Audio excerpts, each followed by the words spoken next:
All right, hello and welcome. My name is Professor Jack Zhang. I am the director of the KU Trade War Lab and a professor in the political science department here at KU. We launched the Trade War Lab speaker series to bring together scholars who are doing cutting edge research on the trade war and economic statecraft to campus virtually right now and hopefully in person someday.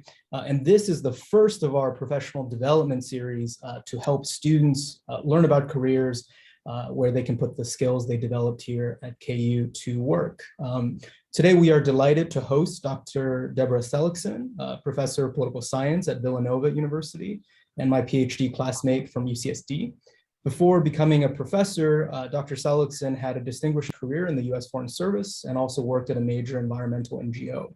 And today we're going to have a conversation about how students can prepare for careers in international studies, focusing particularly on public service and the NGO world. But we can also maybe talk about think tanks and graduate school if that's something that folks in the audience are interested in. Before we begin, some ground rules. This talk, as I mentioned, is being recorded.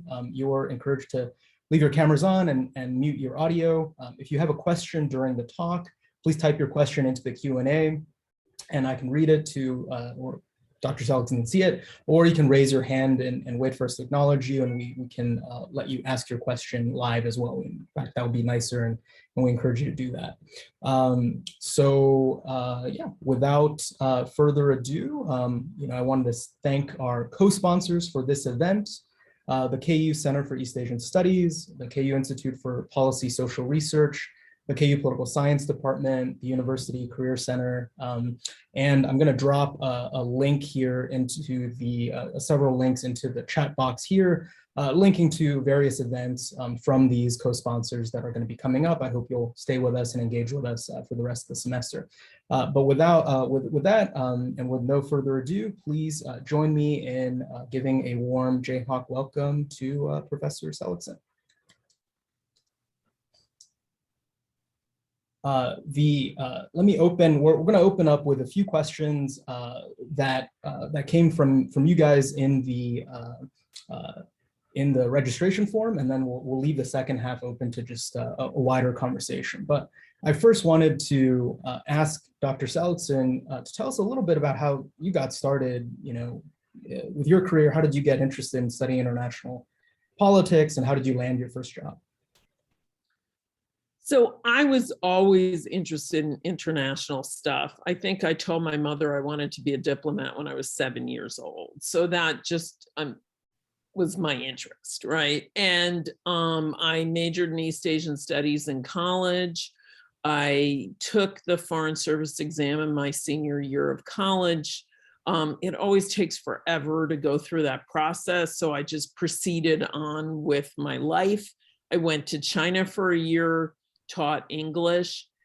This was in the 80s, and I looked around to see what kinds of jobs there were for non-Chinese in China, and it seemed pretty clear that there were more jobs for Americans at the embassy than anywhere else in town at the time. Now that radically changed by the 90s and the 2000s, but in many ways it's changing back again, and the embassy is much larger than it used to be. And the opportunities, especially for young expats to just float around and get a job, have actually dropped considerably. So embassies are a great way to go overseas, and we can talk more about that later. So at any rate, I worked in Beijing for a year. I went back to New York. I worked for a big law firm to see if I wanted to go to law school. Strongly, strongly recommend that if you want to go to law school, go paralegal first and watch what it's like for people to spend their entire first year as a lawyer proofreading contracts. I have never seen people so miserable in my entire career. But so then I finally made it through all the hurdles, and I joined the State Department and started serving. And I worked first in New Delhi, then Wellington, New Zealand, then got back to Beijing. I also have served in Kathmandu, in Guangzhou, and back in Beijing again before I decided to leave the State Department and work for an NGO in China, and then finally decided to become educated and went and got a PhD where I met Professor Zhang. So that's my short story. Thank you for that introduction. Debbie, you had some slides that you wanted to share with the group to just kind of give an overview of career options for international studies and political science students. Let's try to do that.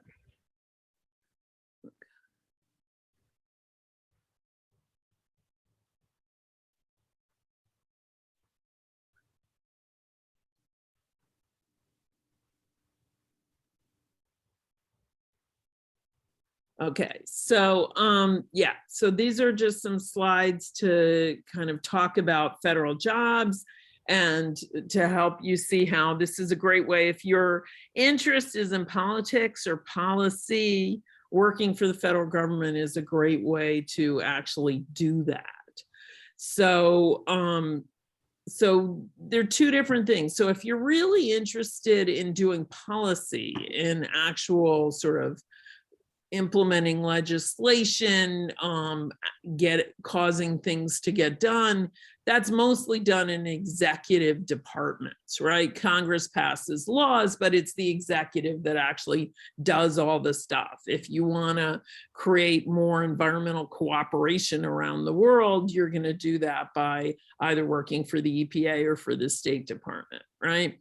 So if you're interested in politics, if what you love is thinking about who wins, who loses, how you position yourself, playing around with voter data files, all this kind of stuff, working for a congressional office makes a lot more sense. So, and congressional offices also have policy jobs, but many fewer. And I would say it's once over lightly. You're jumping from thing to thing most of the time. So you can work in these places, you can get a lot of experience and early in your career. And I think this is a good time to think about working in federal executive jobs because they were all depleted during the Trump administration. So they're all going to be building up during the Biden administration. This is a great time to apply for those jobs. So I also want to note, while I've never worked at the state or local level, working for state and local government is also a fantastic way to start. You have all the same kinds of departments, environment and commerce and all this kind of stuff. You often can get much more hands-on experience because these departments are much smaller, so you can get a lot of responsibility. And especially when, as I think is true in Kansas, your state capital is outside of the major city, those jobs tend to be under applied to, that you can get way more responsibility because everybody's trying to go to some cool big city. And if you're willing to work in one of these obscure capital cities, you can actually get a lot of experience early. Right now, especially local governments are pretty broke, but I think there's more money moving through. The economy is picking up.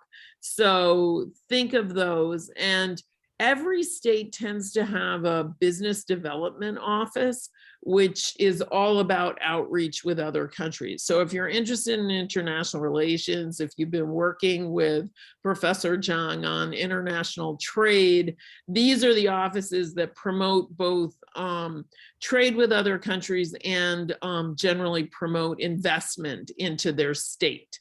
And so there's a lot of hands-on interaction with other countries.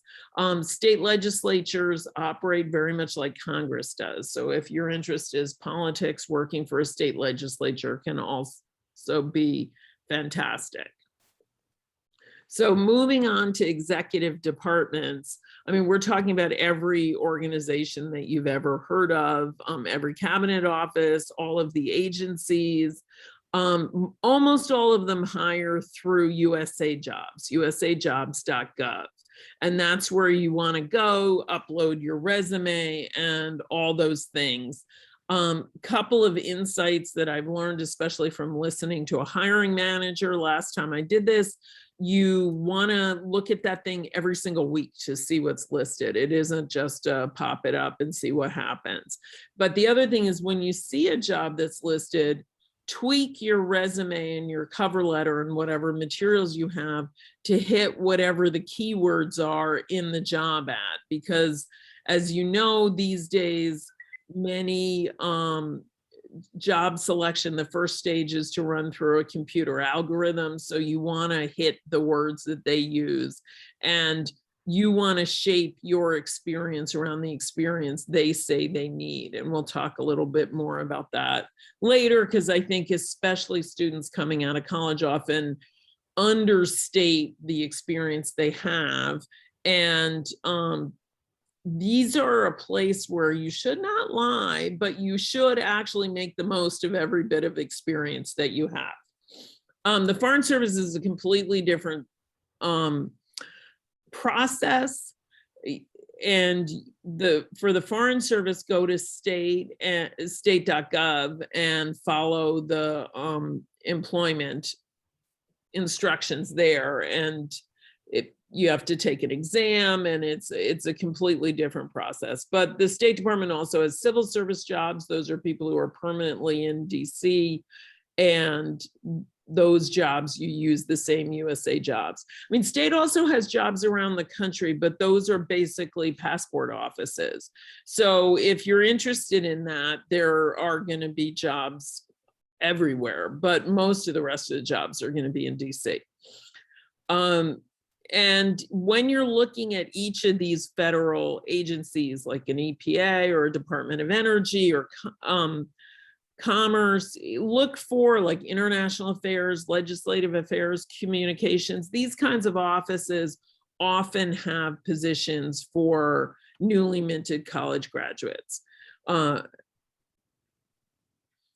So there are two ways to kind of get into the executive. You can apply for jobs directly, or you can sort of have an entry strategy, because a lot of so like Foreign Service, just apply directly, but a lot of the civil service jobs, they're going to give points to people with certain kinds of experience.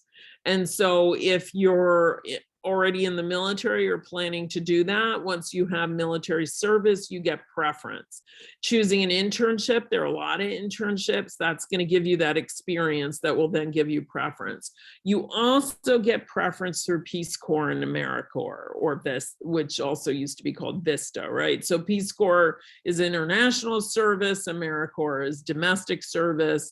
And once you do that, you have 2 years to apply for federal jobs with priority. And especially if you're interested in things like USAID, you should apply for the Peace Corps. Almost everybody at USAID went to the Peace Corps first. They require 2 years of international development experience. Pretty hard to get without experience. Best way to get it is to join the Peace Corps. But think about these things as ways to sort of get your first leg in, because they can be enormously helpful. So, and then remember that there's also Congress. So staff in Congress work either for individual members, whether this is senators or representatives, and they work for committees. Working for individual members, a lot of the jobs are constituent service, which is a great way to start to learn how government works. I definitely think it's a good starting point. And they have a few policy jobs. The committees tend to be all policy jobs. So generally people work up to those. You don't immediately get hired for a committee. You start in a member's office and you learn about a particular policy area, and then you apply for a committee. But so, and then there's also agencies under Congress, the Congressional Research Service, the General Accounting Office. These are, and there are also a bunch of separate commissions. There are 2 on China, so we know those well. But, and those are advertised on USA Jobs. Those are nonpartisan. The application process will look exactly the same as for executive departments. Internships, again, are going to be a good way to get into a congressional office, especially if you're coming in with a BA rather than a master's. One important piece of advice is you have to pick your party. It's almost impossible to switch. So don't think, oh, my local rep is whatever, I'll go with that. And then, but my heart is really on the other side, so later I'll switch over. Not going to work. Once you get labeled as being with one side, that's your side. So make sure you know which side you're on before you decide to work for Congress. And hopefully a degree in political science will have educated you sufficiently that you know.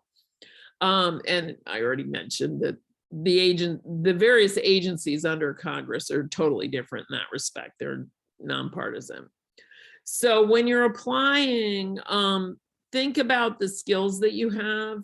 And I just wanted to emphasize that there are a bunch of skills that you may or may not have thought about as skills that you need. I mean, writing foreign languages, you probably thought of. Web design is a really good one. If you design the web page for your sorority, that's a good thing to put on your resume, because guess what? The person hiring you probably doesn't know how to do that. Statistics. And if I don't know what your methods classes are like at KU, but if you've gone through any basic methods class, just say you can do statistics, because honestly, the level expected in Washington is not that high. And if you can produce pretty descriptive graphs, that's usually what people are actually looking for.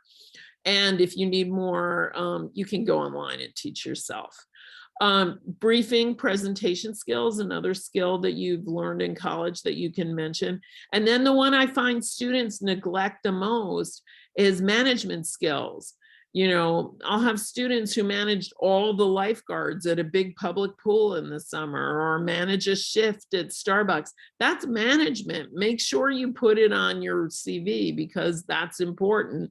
And especially if you've been doing paid jobs where you've actually managed folks, that's where you're going to stand out over the kid who's just been doing a bunch of volunteer internships in the summer. So remember that those jobs often give you real skills that you can sell. So in Washington, for most jobs of any level, you are going to need at least a master's.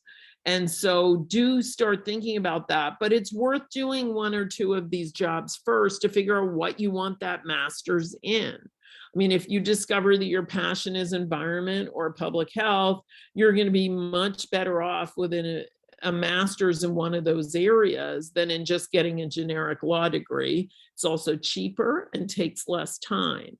So master's in public administration or public policy, public health, even sort of environmental engineering or something like that can be just as useful or more useful for you. So try something out, see what it is you like to do, and then figure out what kind of education the people around you have.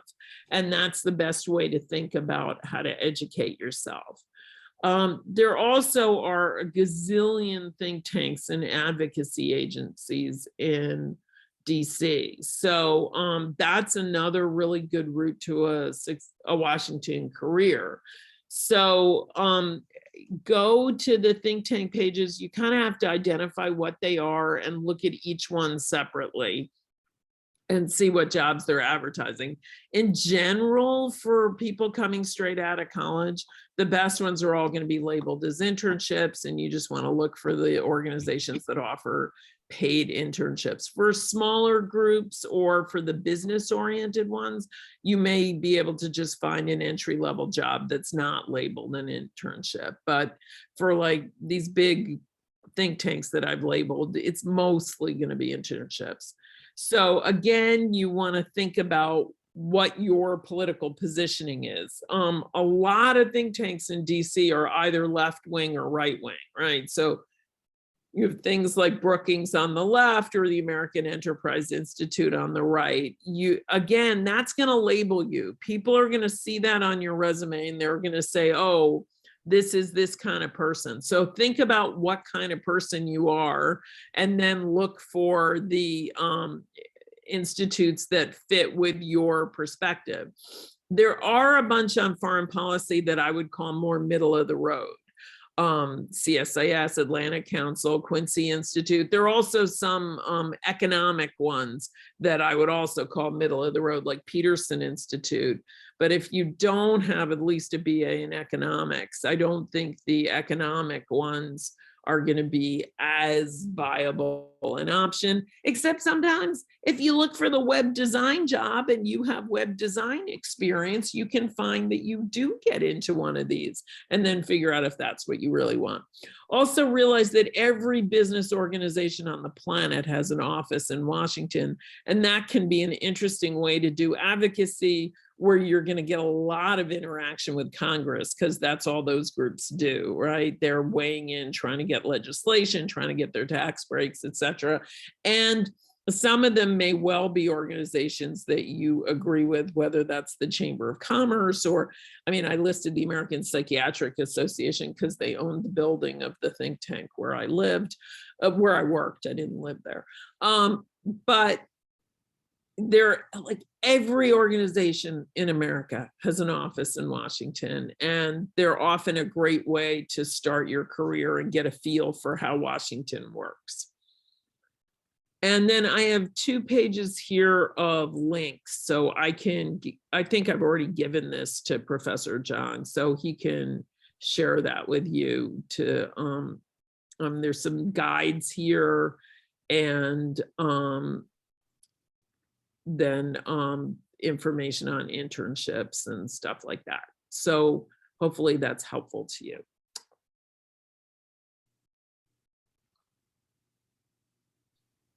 Thank you so much, Dr. Seligsohn. That's really fantastic. I have a few questions sort of queued up here, but at this point, especially if you have questions about what was just presented in the slide deck, feel free to type it into the Q&A or raise your hand. We're happy to interrupt the flow and let you ask your question instead of holding it. But I wanted to ask a quick follow-up and then a longer question about sort of working overseas. The quick follow-up is there a centralized place like where all of these non sort of federal jobs are available? Do you know if they, or is it just, on their websites and so forth? Yeah. So honestly, I was on some listservs for like development jobs and stuff when I actually got the job at World Resources Institute and was sort of on the market. But first of all of those things are slow to aggregate.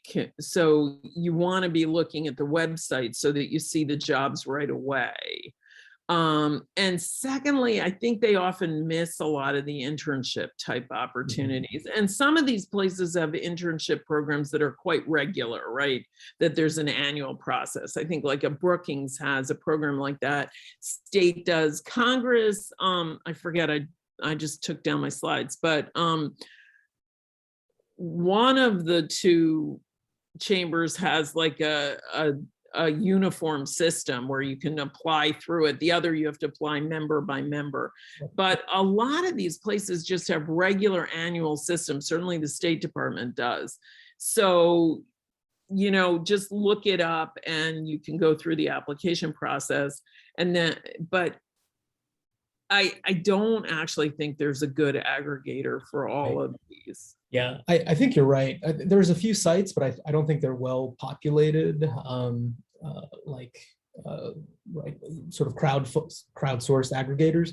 I would suggest for students, especially most of these organizations are on social media, right? At the very least, Twitter, LinkedIn, you can curate lists, right? And then you can see who's sharing sort of topics around a certain topic. Twitter is very good for this, is like self-organizing kind of groups of people around like a topic of interest. So one way to get on this is by, getting on these platforms and then tracking and creating a list, or even finding an existing list of all the accounts that are, related to a particular subject area, and then you can see jobs pop up that way.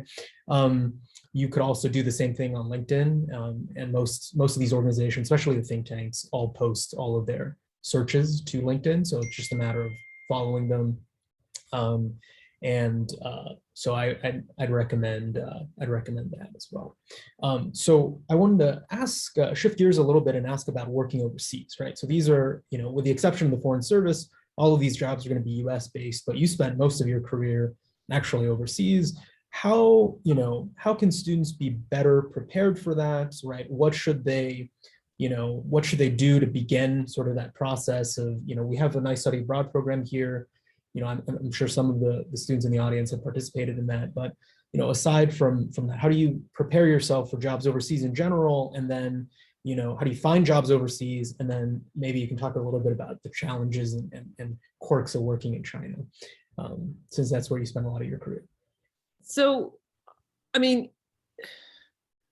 I don't know that it's that easy to generalize because it really depends country by country. But on average, I would say the number of countries where you can just sort of pop over and look for a job is always declining, right? I mean, for a long time, that was the thing about China, right? You could show up and if you wrote reasonably decently, somebody would hire you to write their English language materials. And the Chinese government has really cracked down on that. And that was never an opportunity in a place like India or somewhere where they wanted to make sure those jobs went to local people. So I would say a couple of things. One is think about, things you can do in colleges. One, accumulate foreign language skills in the country, in the area or the country that you're interested in going to. If you want to spend time in Africa, learn French. If you want to spend time in Latin America, learn Spanish. So that's like a basic requirement, sort of basic bottom line requirement.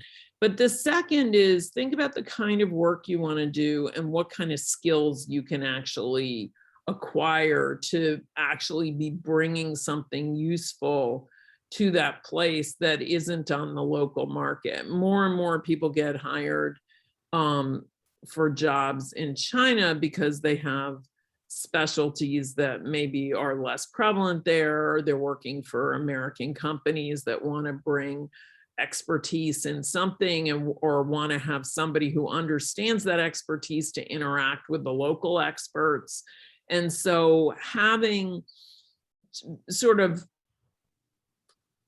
the days, certainly in the China market, but I think this is not uncommon around the world, the days when you could be just plain a generalist and kind of pop over with some decent language skills and find a job are declining.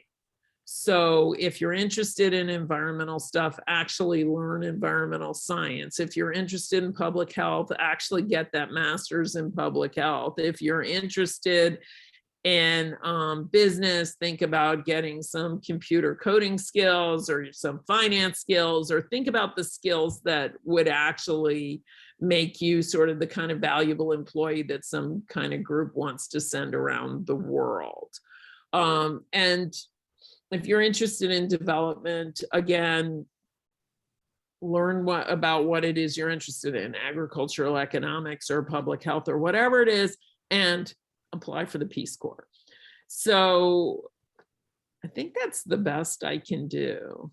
Yeah. What about teaching sort of English overseas? That's like a really common path for folks, right? Do you have any advice on sort of the pros and cons of that path of, being in country first that gets you there, and then, I don't know, you see what's available? So yeah, teaching English is a great way to get some overseas experience. And it's harder than it used to be for it to lead to something else, but you're young, you want to see the world. I mean, that's what I did originally. I think it's a good way to go take a look. You're absolutely right. Certainly with China, the better programs are the ones you apply to in the US and they place you over there. You're far less likely to be completely ripped off and stuck in some boony with no support and discover that the school isn't going to pay you or something. If you actually apply through some American program that you can look up, or some China program that has representation, has people who've done it before, et cetera, et cetera. They're teaching English in Japan is certainly an age-old way to do things. And, there you might be teaching in some big Japanese company where you're actually paid pretty decently and that kind of thing.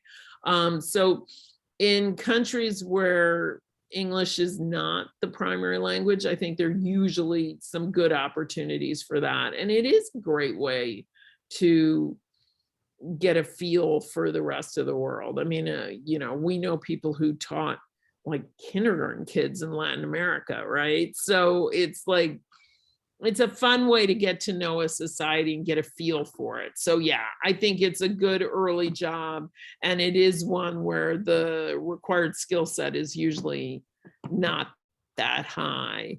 If you want to get a feel for teaching English in China, I mean, it was a while ago, but I still think it's a beautiful book. Read Rivertown by Peter Hessler. I think it's incredible. Yeah, I would second that, and also second your recommendation that for folks who are interested in this path, check out the Center for East Asian Studies as like a list of available sort of scholarships and fellowships, all the other area study centers as well that do languages. And you can go with something like the Fulbright ETA program, right? The Teaching English Overseas program through that, or what are some of the other big ones? I guess Teach for China. I don't know if they're still running, but that was a thing.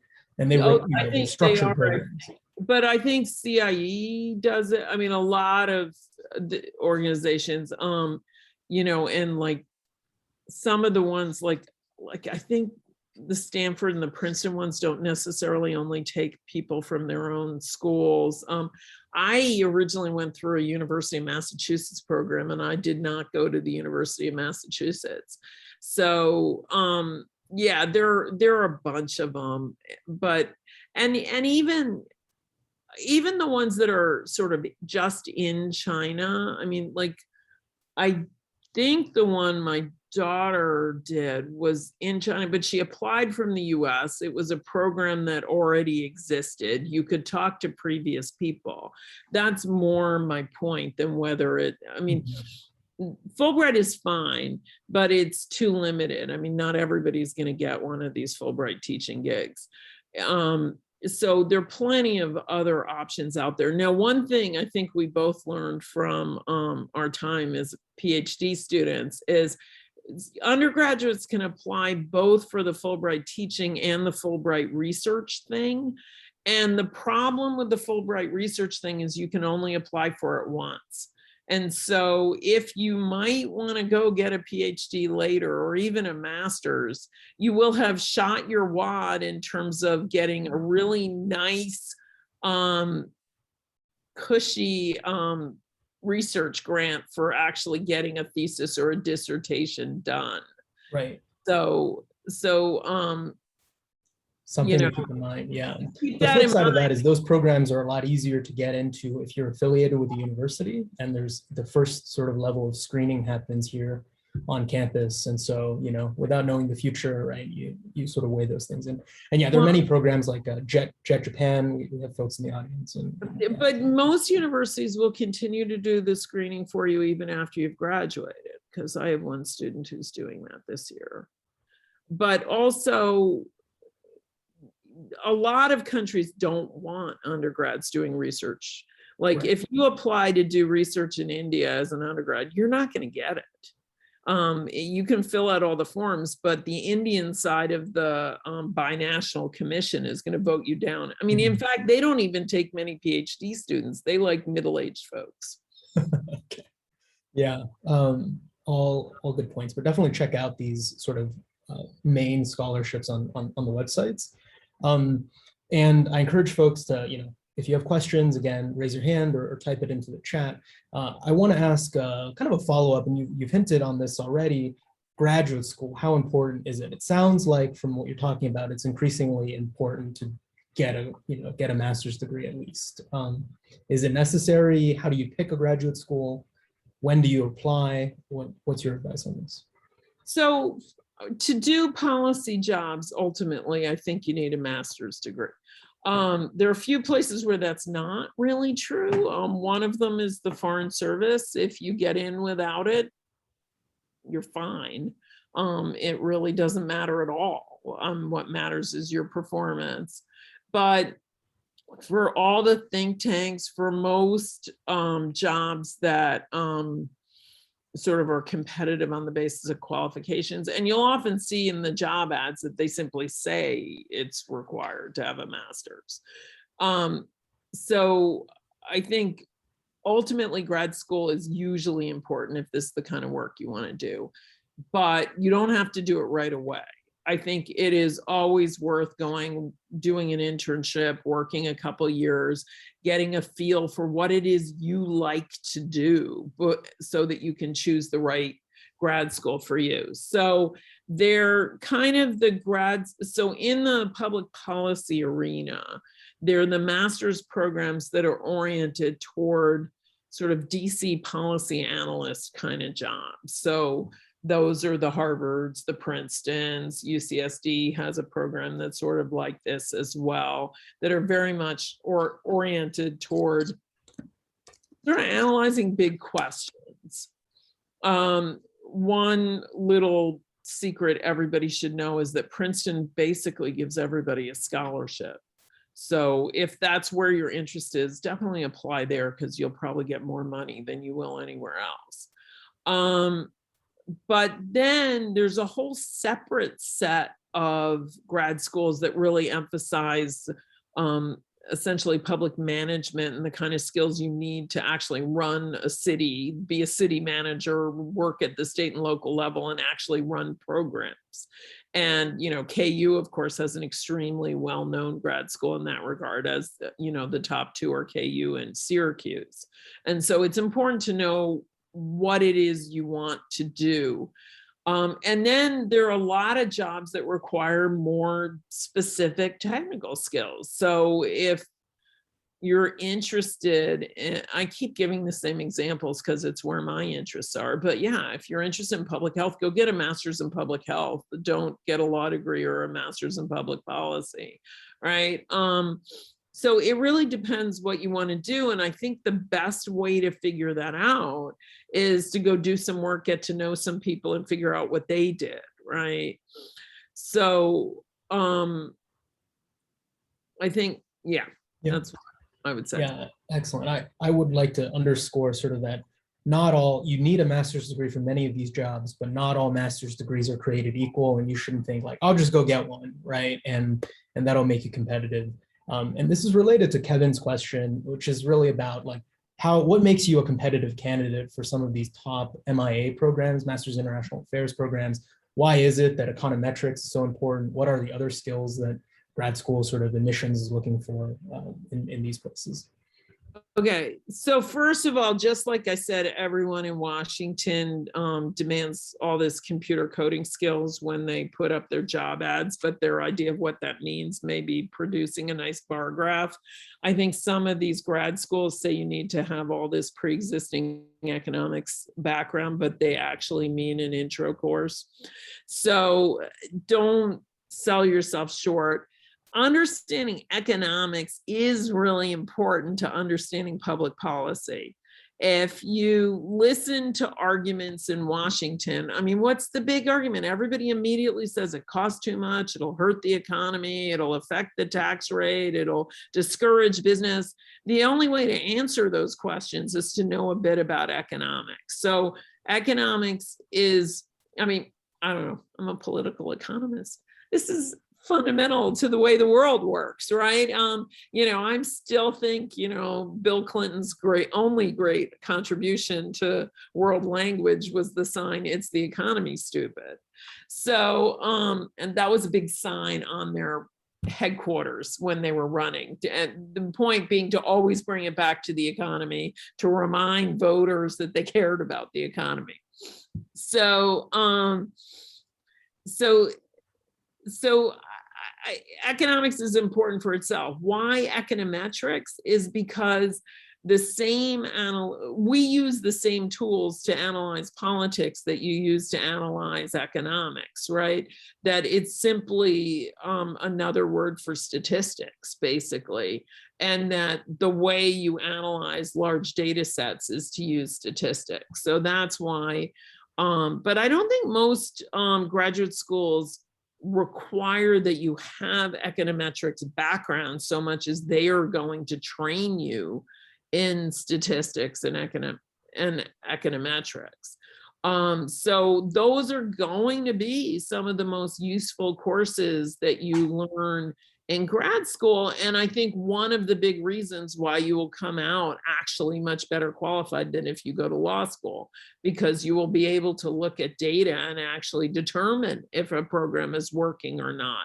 And especially when you're one of the big issues with all government programs typically is if you don't design it with the correct data collection, you may never know whether it worked or not. You have to actually build that into the program. So those are super important skills. And I would say, you know, whenever you do a master's program, the skills courses like statistics are the most important courses.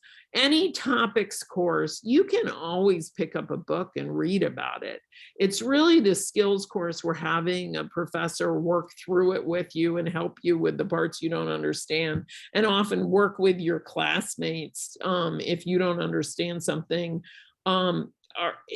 It's really helpful to do that in a group. So statistics, GIS, these kinds of skills are super helpful and one of the big advantages of a master's program. Absolutely. You don't have to wait till grad school. You can take those classes. Yeah. Also, when you're doing your undergrad, same thing. Think in terms of skills acquisition. Is this helping me with my writing, my speaking, my foreign language, my statistics, my whatever other analytic skills? Think in terms of skills, because you can always read a book.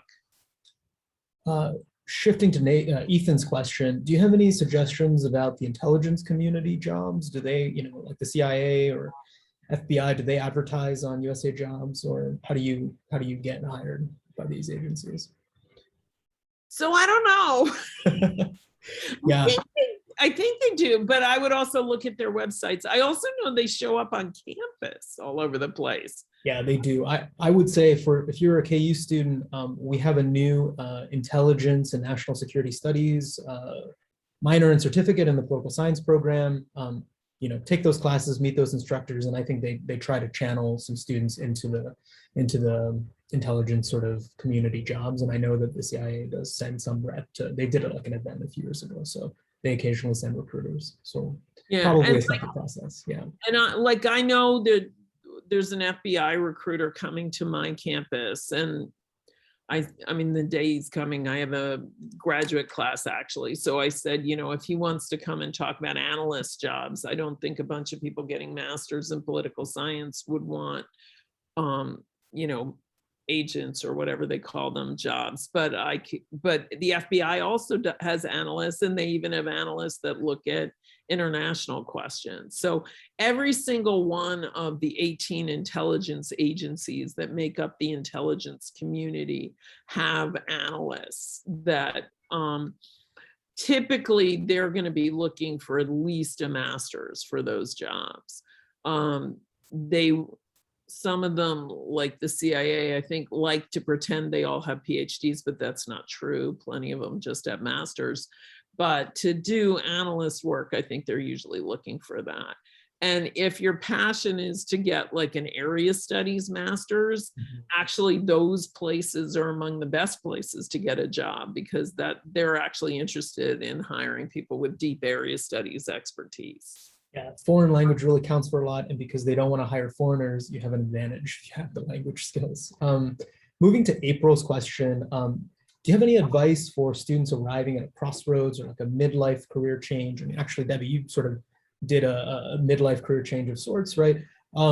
Did you have many coworkers that transitioned from Department of State to another federal agency or to sort of other career tracks? How do you? Yeah. So I've transitioned twice, right? So I left state and went and worked for an NGO. I then left the NGO world to get a PhD and transition into academia. So I guess my first answer to that question is, if you want to transition to something else, just do it. That I think people often are afraid to move, and life, I mean, my view is life is long. And so staying in a job that you've become bored with is just not worth it. So great if you want to transition. Now, I do think it requires planning. And like when I left state, I basically worked on a 5-year plan to find the next job because, it was like go to Beijing, be in Beijing, then start talking to everybody. I will also say I sort of specialized a lot more in the environment than most people do when they're in the State Department. And being more specialized is actually more useful for looking for other jobs than being a complete generalist and bopping around the State Department from thing to thing if you're looking for a job on the outside. Also, like a lot of people from state, if they want to move into private industry, they wind up working for government affairs. And a lot of them get hired to work in government affairs. I had one friend who really didn't want to do that and wanted to be sort of in the main like line operations of an industry, and spent years being frustrated because people in industry just don't see State Department people that way. So, it may take a couple of hops to do that kind of thing. But moving into government affairs is pretty easy to do. A significant number of people do move into like NGO work. And so if you've been working on human rights the whole time, you can get hired by a human rights NGO. If you've been working on environment, but if you've been doing sort of the mainstream political work that is the core of the State Department, it's actually harder to move because who besides the State Department does a lot of that? And a lot of these think tanks mostly want people with like fancy ambassadorial titles, not people kind of in the middle. So you just have to think it through and plan where you are and what you want to do next. April has a follow-up question, which is sort of wrote the other way around, which is, do you know colleagues who like started mid-career going into the State Department? Now she's all the time now. Okay. Absolutely. It's a test. If you pass the test, you get in. And the test includes oral and written and all this. But yeah, one of my Foreign Service orientation classmates had been the biologist at a yogurt factory in the Quad Cities. So you could have done anything. I mean, I worked very closely with a guy who was a dentist for years and years. And let me tell you, in the 90s in China, deeply valued his dental expertise, as well as being a fine economic officer.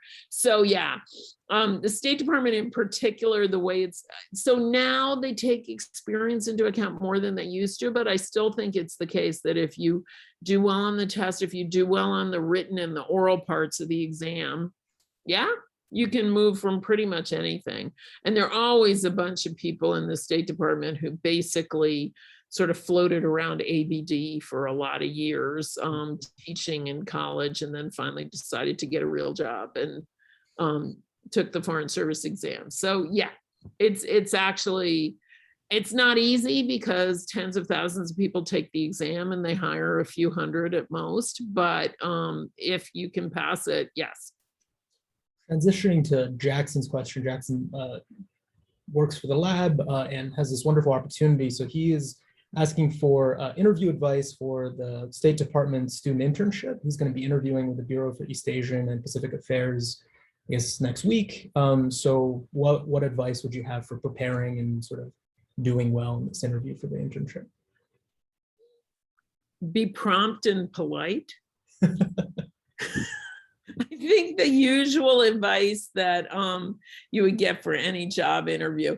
I mean, my experience, so I've never done an interview as an intern, nor have I ever interviewed intern prospects. When I was overseas, I'd just be handed a bunch of resumes and told to pick who I wanted. And so I don't have experience with that. I have a lot of experience sort of doing interviews, because state, you're constantly moving from one job to another as a Foreign Service officer.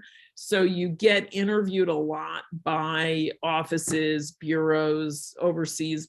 Well, usually the office in Washington makes the choices when they're trying to choose who they want. And my experience of State Department interviews is most of them, they do most of the talking.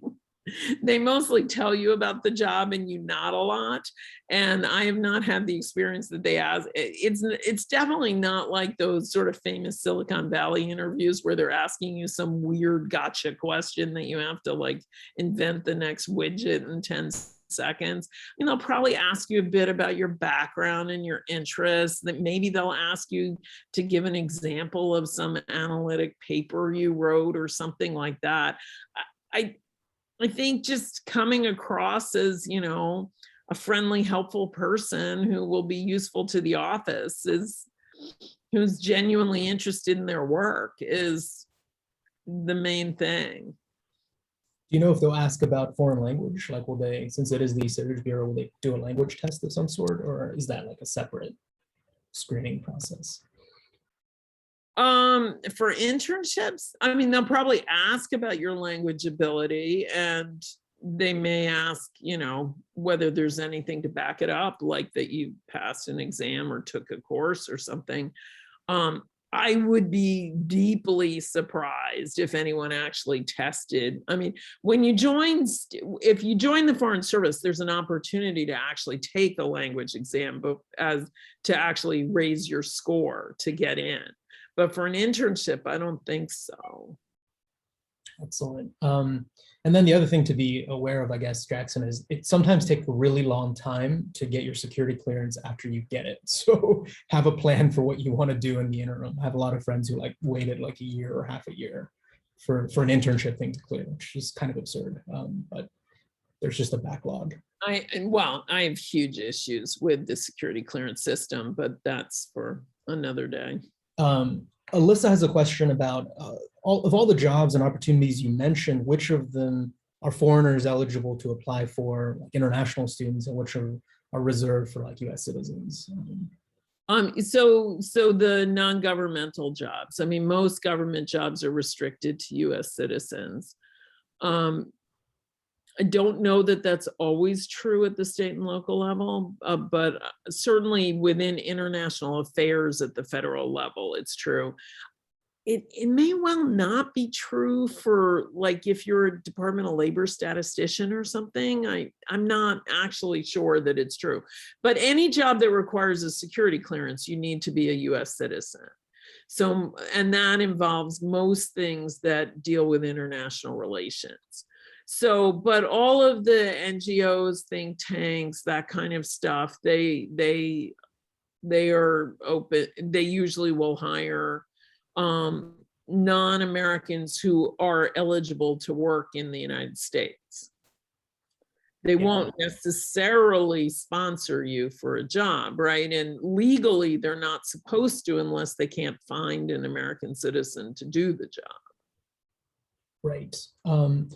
I want to ask a follow-on question to that, which is something we haven't talked about. What about like international organizations like the UN, right? It's meeting BTS performed, right?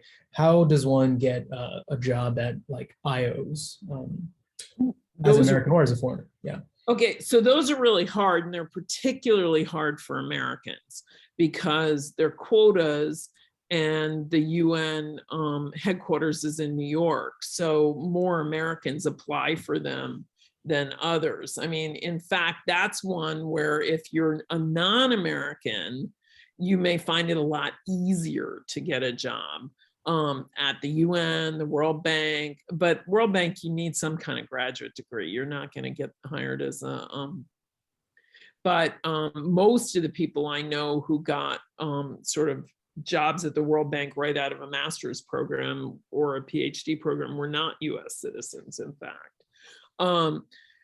So, I mean, yeah, I don't know a lot about it. But if you go on their websites, you'll find, and they do have things like internship programs as well.